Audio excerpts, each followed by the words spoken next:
Two officers arrive on the scene of an ordinary disturbance call. A man is threatening his neighbors. However, in just a moment, the situation will escalate into something much worse. We have deployed a SWAT team en route to... Step out slow! Shot out.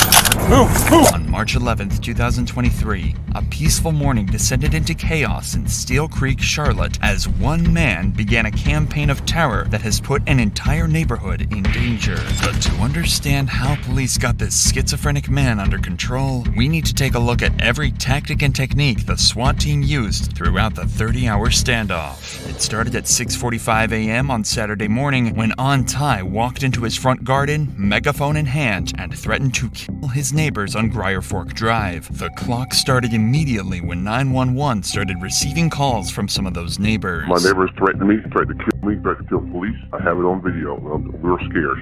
Okay, and when you say he's threatening you, is he doing it in person, on the phone? Yeah, phone with a megaphone. He's out in front of his yard. Charlotte 911. I need police. I need to file communicating threats report I'm working with currently. Community Policing Crisis Response Team helps mediate disputes between neighbors and can often settle arguments without having to call 911. They specialize in people who have behavioral problems or those with substance abuse, and they've been involved with Ty on no less than 13 other occasions after his threatening behavior towards his neighbors. Unfortunately, this situation is much too serious for the CMPD this time, and the police have to step in for what will be their 47th interaction with Ty. He's at the door on a megaphone yelling. Here we go. Good morning. How you doing? Ron has a warrant for his arrest. I don't know because I'm telling We you, have to take him. He has a warrant for his arrest. Does he have any knives? Any knives? No, Guns? They have the gun have the six Revolver. Yeah, Where's He has that? yeah. Well, we're going to try to get out of his range in case he shoots. He can't see us to shoot. In order to make sure the cops have the right information, they're going to need to break down the language barrier. So her daughter is soon on the phone helping to translate for the officers, ensuring the cops can properly assess the gravity of the situation without second-guessing themselves. Who is this? Oh, hello? Hey, this is Officer Miller with Charlotte Police. We're just trying to clarify with the language barrier for your mom. But Ann has a order for his arrest to go to jail. She's advising that he has what we can best tell is a revolver, a gun. I just want to confirm that he does have that with your mom. If you can ask her if he does have a gun. Yes, of course, I'll answer that. All right, go ahead. She says that he does have a revolver in his room somewhere. Does he have bullets in the revolver? Is it loaded? Yes, she said it's loaded. She was trying to explain another possible weapon, and I couldn't understand what she was saying. So can you ask her if he has any other weapon? And what kind of dog does he have? Now the cops have a much better picture of what they're facing. They know that Ty has a gun and it's loaded. They suspect he has a dog in there with him, and although the mother claims it won't bite, these cops can't take any chances. Ty also has a warrant out for his arrest for communicating threats in another incident, making this a criminal barricade. The difference between a criminal barricade and a non-criminal barricade is simple. A non-criminal barricade usually means a suspect isn't wanted for a crime. A criminal barricade means the suspect is wanted for a crime, is a possible danger to others, and needs a drastically different approach. These cops don't have access to the resources this kind of response will need, and SWAT is called in to take over this standoff. SWAT has an arsenal of armored vehicles at their disposal, as well as riot shields, expert negotiators, and specific training to deal with this exact kind of situation. But just because SWAT has been called doesn't mean the negotiations stop there, as police continue to try and convince Ty to hand himself in while they wait for the team to arrive. Mr. Ty, it's the Charlotte-Mecklenburg Police Department. We're outside. Mr. Ty, I need you to come out. If they're going to talk him out of the house, they're going to have to convince him there's no danger. It would help me understand this a lot better if we were talking face to face. Dude, are you gonna kill me? No, that I'm not. Are you gonna put me in handcuffs? Yes, I will have to put you in handcuffs. And then you're not gonna let me back into my house. You're gonna take me somewhere far away. Listen, you do have a warrant. Yes. For communicating threats, okay? That's why we're here. Yes, and I can change my identity.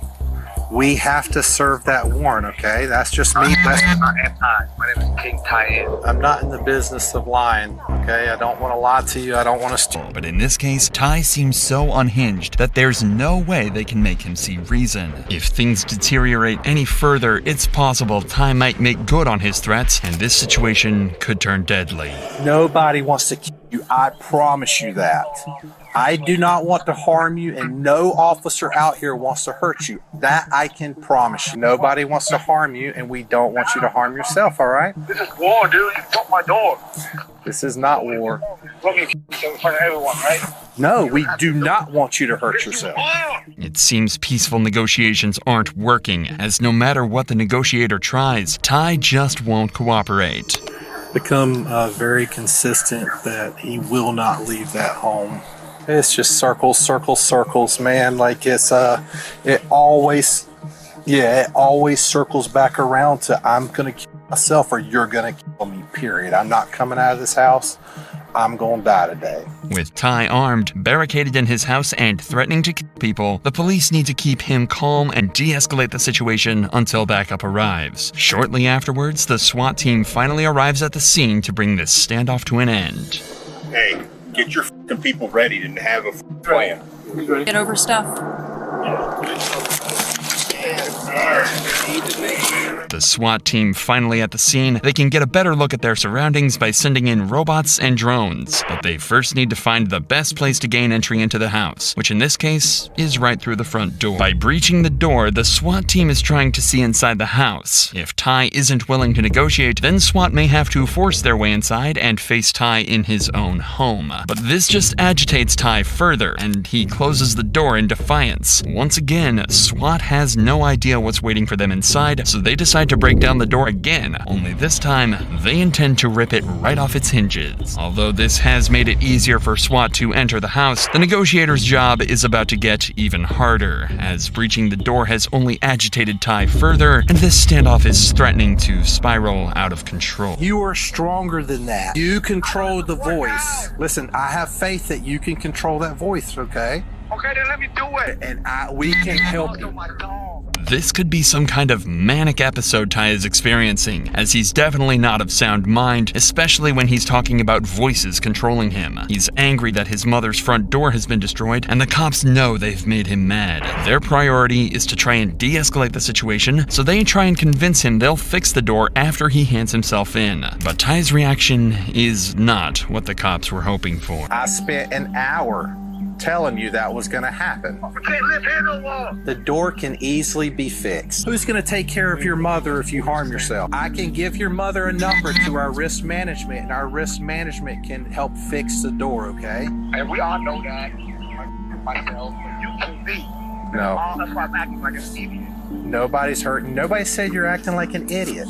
Listen. Well, you act like an idiot. You broke in my door, so I'm myself. We're now 5 hours into this standoff, and the house is completely surrounded. On the sidelines, police are trying to obtain an involuntary commitment order. These are issued to individuals who are experiencing mental health problems that impair their ability to reason. This would be the third time Ty has been issued with an involuntary commitment order. But despite how serious the situation is, they still can't enter the house without a search warrant. This is often a long process, but in this case, it only took a couple of hours after convincing a judge the warrant was absolutely necessary to help bring this standoff to an end. So now, 8 hours into this standoff, and with the search warrant in hand, SWAT started their meticulous operation to clear any obstacles from their path, a process they call tactical breaching. Tactical breaching is more than just breaking down windows and doors, as it allows easy access to the house and allows police to see inside the house. But it's still not safe for the officers to enter the house, as Ty is still hiding and armed with a gun. There's only one way to see inside the house without putting lives at risk, by using the latest technology to their advantage, like drones and robots. Alright, well, we're sending a robot in up the steps if we can. She can't get around all the time. I'm in the living room, so I had to go through the garage. Okay, alright, sir. Well, hopefully you'll get the drone up. So this is what the living room looks like. Police robots have been around for decades, but are limited to low ground. With Ty hiding upstairs, police need to utilize one of the newer members of the team, the drone. First developed for military purposes, drones have become increasingly more popular with police departments all across America, just like here in Charlotte. Drones can reach places people can't and give police a bird's eye view of the upstairs of the house without a single officer being put in harm's way. It also shows how quickly a situation can go from quiet quiet to dangerous in the blink of an eye. I could try to push it through the front door, but I can't promise anything. That drone has just been destroyed, but now police know exactly which room he's hiding out in. After a second drone is destroyed, Ty suddenly appears at the front door of the house and he's armed with a handgun. What he might not realize is he's in the targets of several sharpshooters who are scattered around the area with various views of the house, ready to fire if Ty presents a threat to them, their fellow officers, or anyone else in the area. Just trying to put the door back up, it looks like. Shot out. Shot out. He went back up the steps. That was just a warning shot, after one of the sharpshooters perceived Ty to be a genuine threat. But the warning shot did its job, and Ty retreated back into the house. After he returned upstairs, he called 911, initially claiming he'd been shot. It turns out he was lying, but during the same call, he told police he was no longer on Ty and had become Lucifer. Charlotte 911. This was one of 4 different personalities he's taken on over the course of this standoff, and in order to keep him talking, police will play along and call him Lucifer. But any hopes that they have of ending this standoff before nightfall are slipping away, as negotiations come to a standstill. This is Lucifer. Can I help you? I want to help you, Lucifer. Lucifer, where are you? He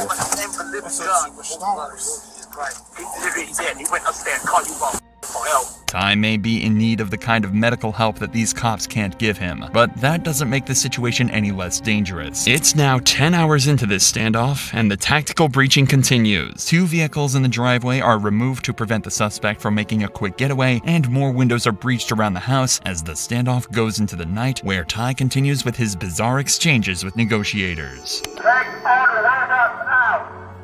I'm telling you, I'm an anarchist. I don't demand nothing but to leave. Get out of my house. I don't need it to leave. Stop talking to me. Okay? I don't talk to the police. Yeah, stand by. He's got the window open, kind of looking out towards my direction. On the megaphone. There's no talking. This incident has now been going on for over 13 hours, and tactical breaching has removed most of the doors and windows. Negotiations continued into the next morning, but they couldn't get Ty to give himself up. So SWAT turned to their arsenal of other tactics to continue the effort to bring this standoff to an end peacefully, including the smoke grenade. Smoke grenades can help create a visual barrier and disorient a suspect. The sudden, sharp sensory overload can lower the suspect's will to resist and encourage him to surrender peacefully.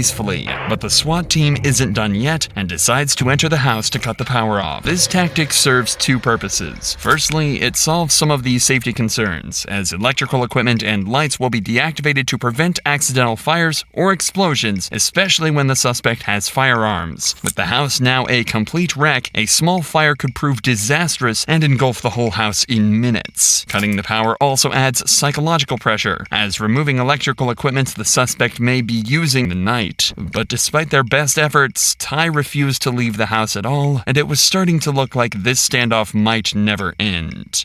But then, at 1:18 p.m., an hour after they cut the power, Ty was seen coming downstairs. This is the moment SWAT tried to bring this standoff to an end with the help of OC powder chemical munition, better known as tear gas. The effects of tear gas on the body include an unbearable burning sensation in your eyes, nose, and on your skin. This is exactly the kind of experience that was waiting for Ty if he went back upstairs, where they've just fired it. For the first time since this 30-hour standoff began, this prompted Ty to come out of the house and confront SWAT face to face. Police will always try to achieve a peaceful resolution in cases like these, but as they have been for the last 2 days, they'll be ready to shoot if Ty opens fire. I got you, I promise. You're good, come on. Yeah, stay on the phone. You can stay on the phone, come to us, come on. No, come on, you're good. Come on, sir, I got you, come on to me. Just be careful, you're good, come on. Yep, come on, you keep walking, you're good. Bring the dog with you. Come on. Oh, we're not, brother, come on. Yeah, your dog's good, come on. Okay, yep. Hey, I'll take over verbal so you can make a call on the other side. Keep coming to us. We're not gonna shoot you. You keep coming to us, you're doing good. You're fine. Keep walking towards us. Keep your hands ready. You're good. We see your dog. We see your phone. You're good, Auntie. Keep walking towards us, brother. You're doing good. Can we move? He's facing away. Bang and then move. Move. Get on the ground. I'm coming. Don't shoot my dog. I'm coming. Don't kill my dog, please. I'm coming. That's why I give you my bag. Don't shoot me. That's the handgun he'd been concealing in his clothing and could have been used at any moment. This is a perfect example of a SWAT team who did everything by the book and achieved their goal of a peaceful arrest. It may have taken 30 hours for this to end, but by choosing the right moment, they brought this neighborhood's ordeal to an end with only 1 bullet fired and 0 casualties.